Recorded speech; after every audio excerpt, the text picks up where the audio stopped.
turned into a full page article on NBCnews.com, just quoting my client, right? So a week later, so it didn't take a year, it didn't take 10 years, right? And what, you think about this, like, all right, first of all, that's seen by 65 million people.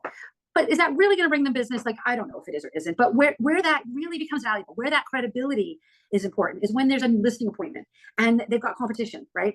So you go out to that listing appointment and they're talking to other people, right? So, but they drop on your dining room table while they're talking to you. Well, when I was NBC News' housing price specialist and drop it on the table, you don't lose a deal, right? You just stood out from all of the other agents that they're interviewing, right?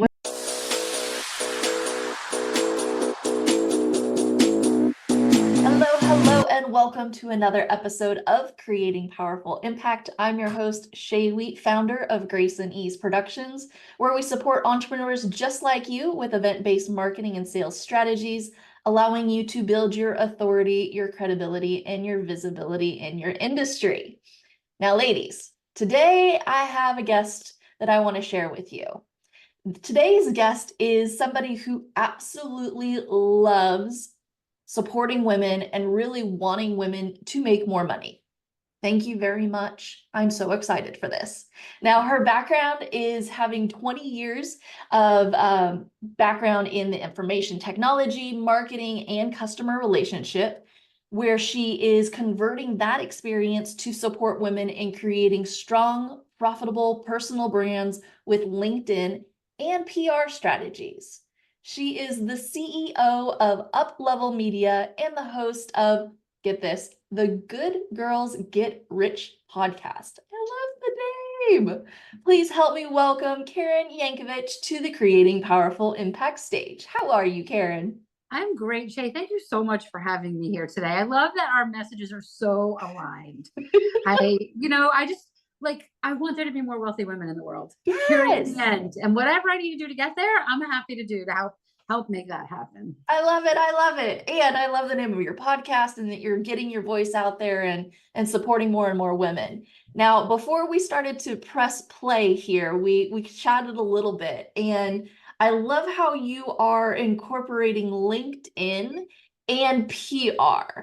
So would you mind sharing with our audience, like, why would somebody that's got, maybe 20 years of experience doing something else is now coming into the world wanting to do coaching and consulting or kind of change things up? Why would they even want to focus on PR?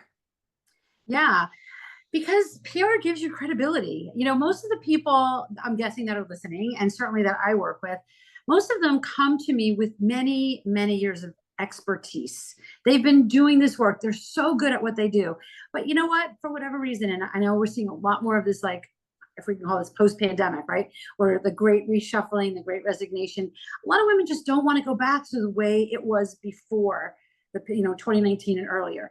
So they're creating their own path. They're creating their own destiny. And one of the things we learned through those times was people, the entrepreneurs of the world, had more control of their destiny than many of the employees did, right? So now what, right? You're coming to this, you've never had the title coach or consultant before. You've done the work, right? But you've never had the title. So it's a little bit of an imposter syndrome, maybe.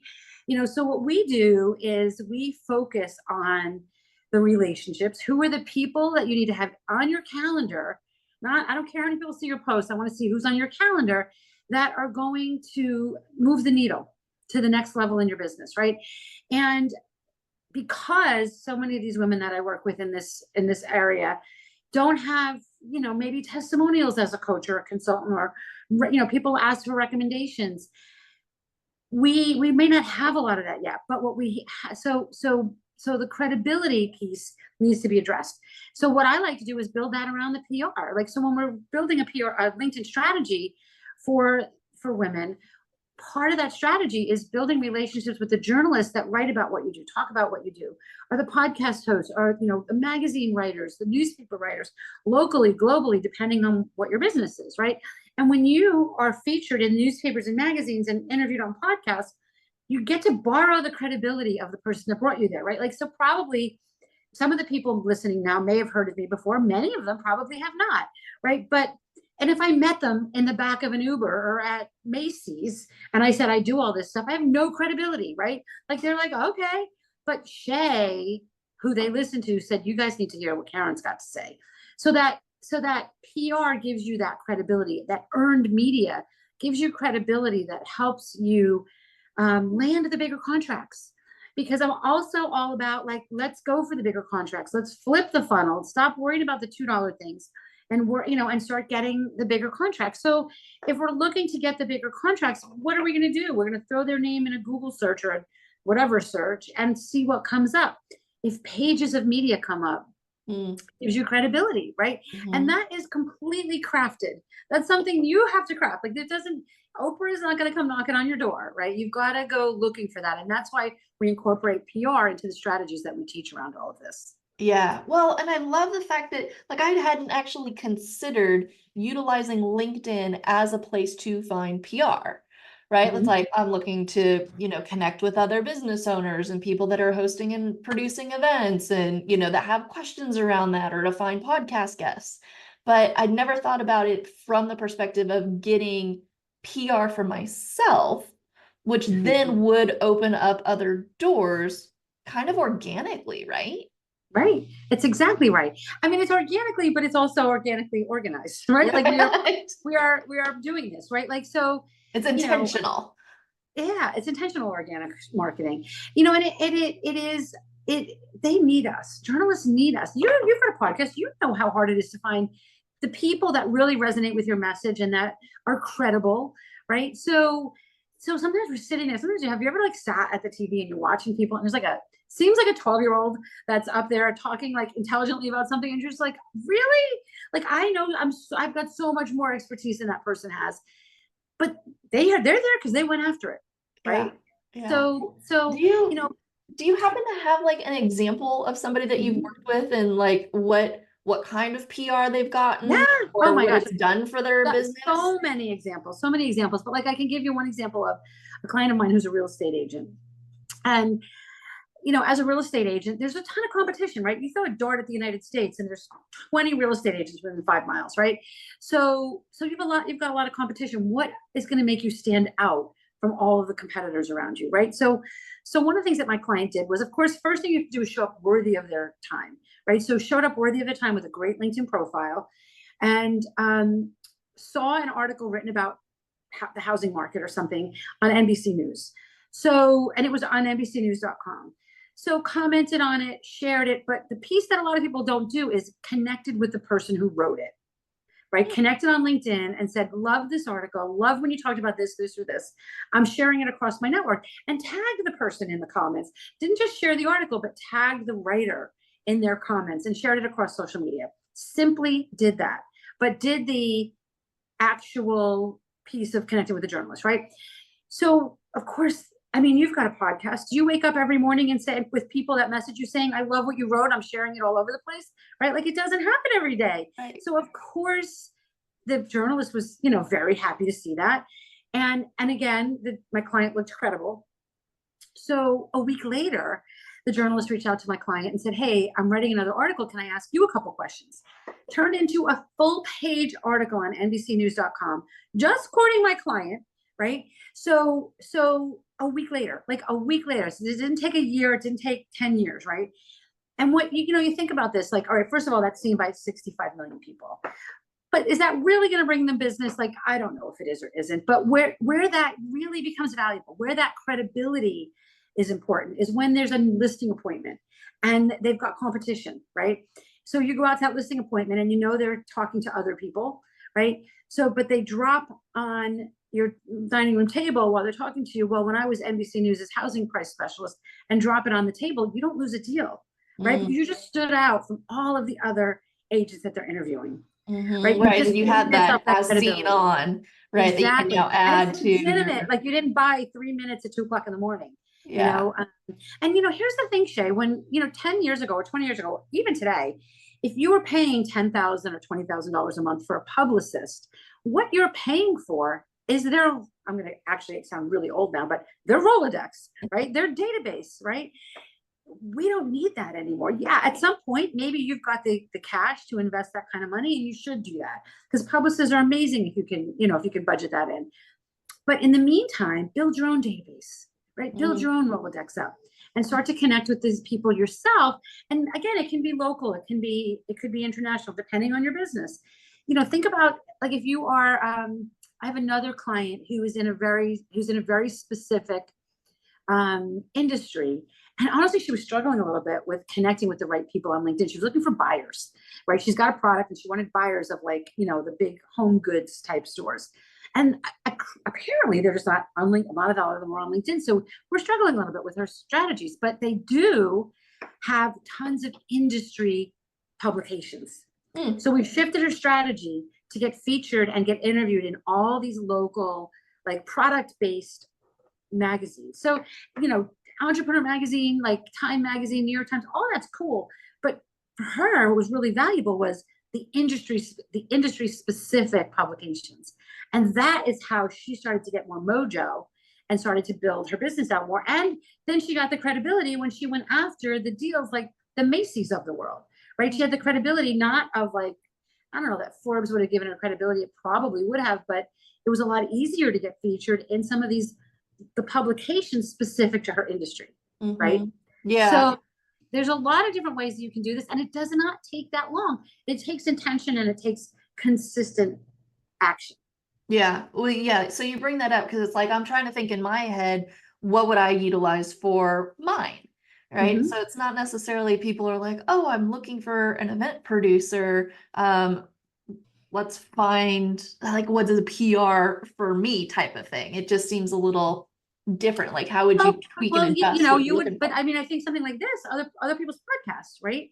Get you there. So, like, who are the people that produce events that you want to get in front of? That's your industry. And if it's entrepreneurs, then you want to be interviewed on podcasts for entrepreneurs, right? Talking about what an event would bring to their business, right? So again, there's a lot of people that do what you do. So if I'm producing an event and I go, like, wait, I think this, let me go back. I just saw an article about this last week somewhere, where I just heard somebody interviewed on this podcast about that. They're going to come to you first, and maybe even first and last, because they connected with you.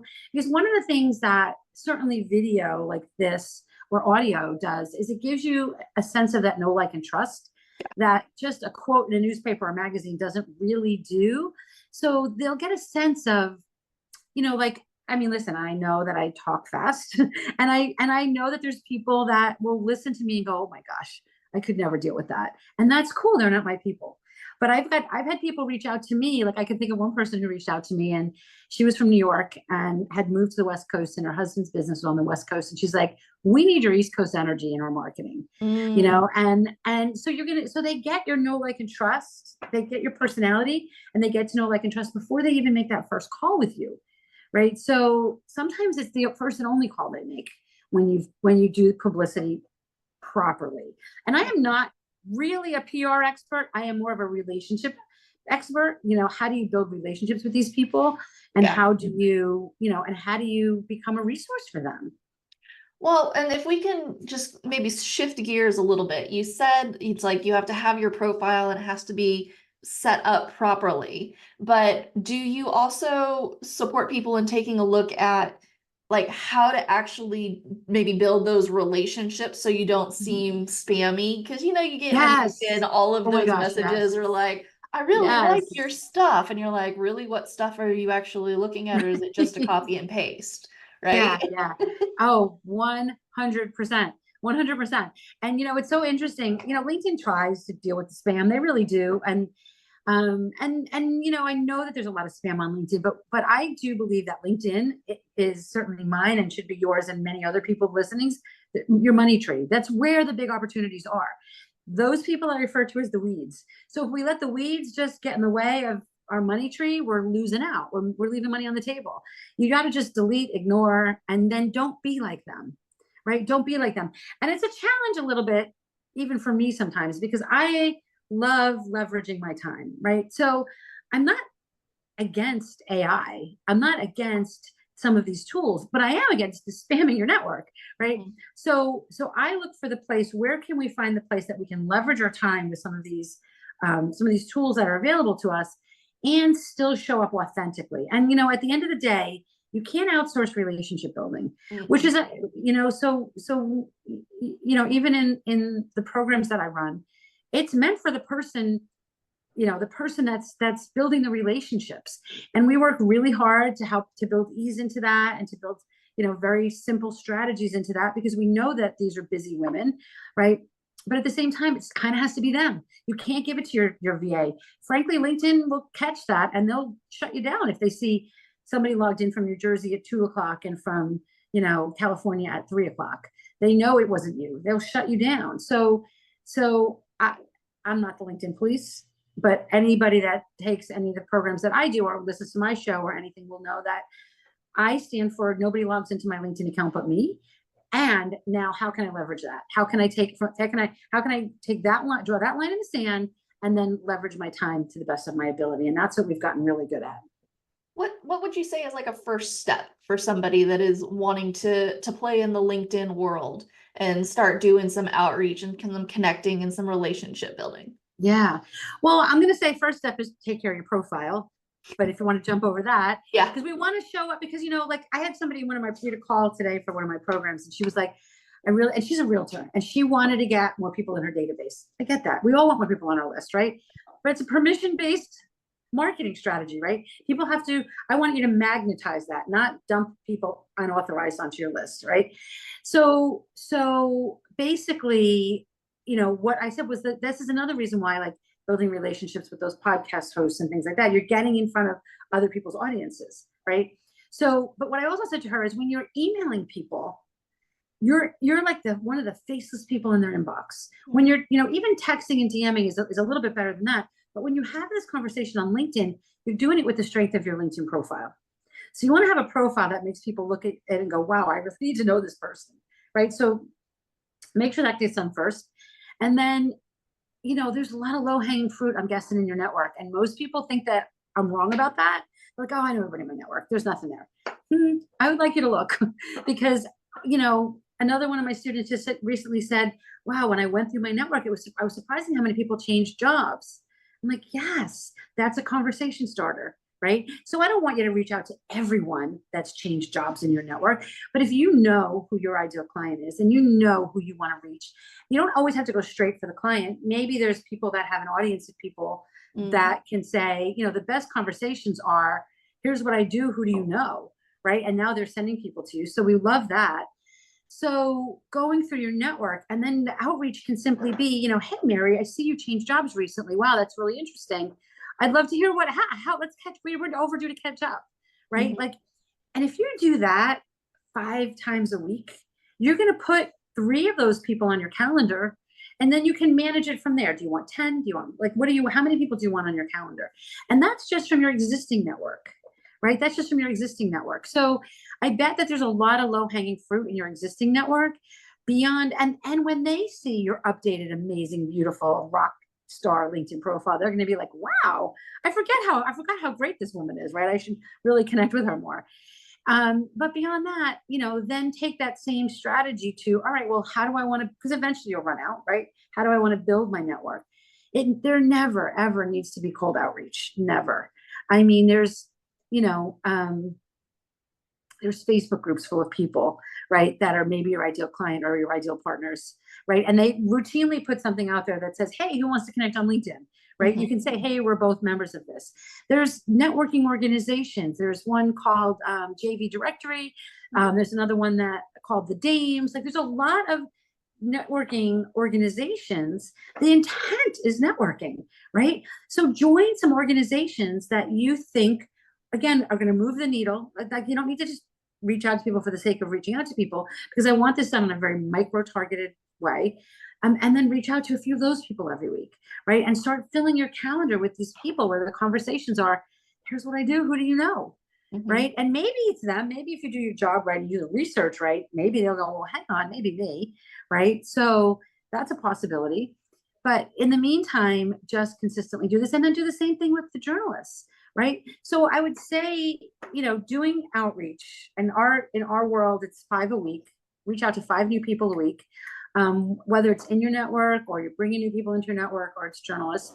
And then from there, I don't even want it to be 10. Like, if you sit down and you research 50 podcasts, which I highly recommend you do, that maybe you want to get interviewed on, only reach out to 2 or 3 a week, right? Because what you don't want to do is, like, you know, because you're gonna, if they start all responding to you at the same time, you're gonna drop some balls, right? You want to do this, manage this really intentionally, so that you know, all right, I want to do this many podcast interviews every month, right? And if you're doing 4 a month and maybe you could do more, then dial it up a little bit, you know, but do it intentionally. Start small and dial it up a little bit. And this is where I feel like we all are looking for numbers, you know, like how many followers, how many likes, how many shares, and where the money is the complete opposite. It's the deeper relationships, the deeper conversations. Yep, exactly. Everybody wants to go, oh, I need to do all the ads and everything to get as many people as possible, when in reality, I mean, same thing for our space. I have clients that are like, oh, I want to do thousands and thousands of people in an event, when in reality, you can make the same money in really small events when it's crafted Right. properly, and when you have the right people and you have the right offer and you have the right message, when it's all in alignment, you can Right. still make $500,000, $1 million with 20 people in the room, just like you could if you were having 1,000 people in the room. That's exactly Right? right. That's exactly right. And it depends on how you're curating the room. And you know, one of the things, so there was I think you'll appreciate this story. There was a networking event that I went to recently, and I recently moved back to a place in New Jersey that I had previously lived in. So I'm like, let me go back to this networking event that I used to go to. So I knew some of the women in the room. It was all women. And a lot of them were new. And they went around in the big circle asking everybody, how can we support you? And everybody said, I'm a coach, I'm looking for a coaching client. I'm a dentist, I'm looking for somebody that needs their teeth fixed. I sell pens, who wants to buy a pen? Right. And every single person said that. And when it came to me, I was like, you guys are killing me. What I want you to do is, I don't want you to not sell pens, but if you sell pens, I want you to say, I sell pens. Who do you know that has a stationery chain that needs 1,000 of my pens? Right. I'm not asking you to not do what you do. I'm asking you to flip it and think about what is the biggest opportunity for that, and ask for that, because somebody might know that person and they wouldn't think about it. They're like, I think, well, my kid might need a pen. They're not thinking about their sister-in-law who owns this chain of stationery stores, right? So you have to, it starts with our mindset around that. And again, I'm not looking for you to change what you do. I'm looking for you to take what you do and find the biggest opportunities for that, because that's where you turn that 20-person event into $1 million event, as opposed to, you know, the 1,000-person event where everybody's got to spend $2, right? Right. So that's kind of the mindset that, and mindset is a big part of the work that I do, because so many women have like their ambitions. You're at a networking event, you've got ambitions to grow your business, right? So your ambitions are here, but your energy and your is here, and it's not aligned. I need you to align your energy and your ambitions so that you can achieve those goals, right? And it starts with, again, I call it flipping the funnel. Stop worrying about selling a pen and look to see how you can sell 1,000 of them at a time. Find those stationery stores. Yeah, I Right. love it. Well, Karen, you've given us so much value in the short amount of time that we've had today. If somebody is interested in connecting with you further, what is the best way for them to do that? Yeah. And Well, do you have a gift for us? yeah. So I'm at Karen Yankovic across all social media. It's hard not to find me. Definitely check out my podcast, Good Girls Get Rich. We have a lot of great content there. But you know, a lot of people, when I do these conversations, and they say, LinkedIn, I just don't know where to start. I don't know what to do. It's too spammy. I don't know where to be there. So we recently created an assessment tool, which you can find at linkedinquiz.com. And it's an assessment tool that helps you understand what your marketing style is, right? Some people want to talk about white papers and statistics. Other people are more story-based. Other people are more heart-centered and relationship-based, right? So based on your marketing style, like, we'll ask you a few questions, and then you'll get an assessment based on your marketing style. And what we do is we give you a couple of ideas to get started on LinkedIn, and not only things that get you started, but things to look out for, right? Things where, because I want you to have people on your calendar, right? So if, you know, we talk about content and you're always putting content out there, but it's not putting people on your calendar, that strategy doesn't work, right? So we talk a little bit about not just what to do, but what to watch out for. But because I know, I'm so committed to the vibe you're putting out there as you're doing this and wanting you to show up in a big way, we've also created visualizations, morning visualizations, to help you step into your energy as this multiple 6 or 7 figure earning women as you're building relationships on LinkedIn. So you get all of that for free at linkedinquiz.com. I love it. I love it. So we will definitely have the link to that in the show notes. My last question for you. what is a takeaway or a memorable note you'd like to leave our audience with? Yeah, I would say, take what you sell the most of. Let's say it's $1,000 something, and just make it $2,000 or even $10,000, whatever, like double it or triple it, and just put a big giant post-it note on the wall and say, if I had a bigger budget, what else could I deliver to these people? Right? It's not about overcharging. It's about having a big enough budget that they get massive results, and you need less clients to hit your number. So take what you love to sell the most, what you sell the most of, right in your comfort zone, and double the price, and see what other amazing things you could offer to that same exact person for that same exact service for double the price, where they will get where success will be inevitable for them. Beautiful. Awesome. Thank you so much for being with us today, Karen. And I want to thank our audience for joining us on another episode of Creating Powerful Impact. I'm excited for you to take all of the lessons and the resources that you've learned here today, implement them, and create even more impact in your world. Until next time, have an outstanding rest of your day. Take care. Thank you so much for listening to the Creating Powerful Impact podcast. If you are a successful coach, speaker, author, or thought leader who would like to be on this program, simply visit creatingpowerfulimpact.com/guest. If you are someone who got something out of this interview, would you please do me a favor and share this episode on social media? Just do a quick screenshot with your phone and text it to a friend or post it on your socials. Also, if you know somebody that would be a great guest, tag them on social media to let them know about the show and include the hashtag Creating Powerful Impact. I love seeing all of your posts and great guest selections. We are regularly putting out new episodes and content. To make sure you don't miss any episodes, go ahead and subscribe. Your thumbs up, ratings, and reviews go a long way to help promote the show, and they really mean a lot to me and my team. Want to know more about us? Head on over to our website, graceandeaseproductions.com, or follow me on LinkedIn, Facebook, or Instagram. Just look for Grace and Ease Productions on your favorite platform. Thanks for listening. We'll see you next time.